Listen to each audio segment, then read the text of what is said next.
I usually get up in the weekday about 3:30, get to the office a little after 5 and start the routine. And my desk is up in EOC, the Emergency Operations Center, but I'm often at meetings elsewhere, which is good. I like that mobility and meeting people and working with people. There's nothing like face-to-face.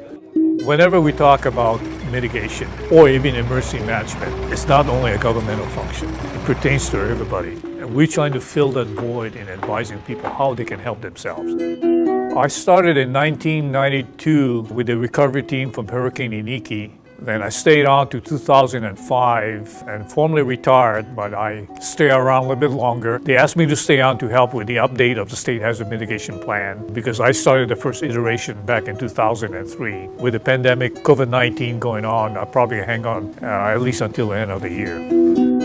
Basically, I'm third generation Japanese. My parents were second generation. I was born and raised on the Big Island, a community called North Kohala. That's the birthplace of the first king, Kamehameha I. And he's even isolated on the Big Island. I graduated in 1960 from Kohala High School, went to the University of Hawaii, graduated as a teacher, found myself in Vietnam in 1967. In 1968, that's when Tet Offensive occurred. So I saw the worst of Vietnam.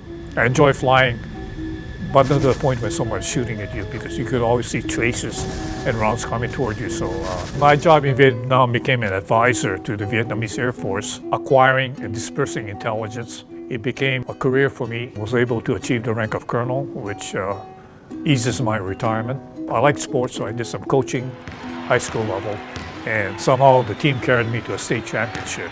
So I'm very grateful for that, to experience that. I am married to the same woman almost 50 years. She grew up on the Big Island as well. I met her on a blind date. I think we have a great relationship, so I'm really enjoying life right now, despite COVID-19. And the folks right now in HI-EMA, even though it's short in numbers, are really doing a fantastic job. There's no question the favorite part is interacting with people and trying to find a solution. When Luke Myers was at the University of Hawaii studying geography, he interned under me for a couple of years. Whatever he does right, I take credit. Whatever he does wrong, I tell him you didn't listen good enough. I've been in government service ever since I graduated, and I like it. It's challenging, but it makes you feel good that sometimes you do something good for the benefit of other people.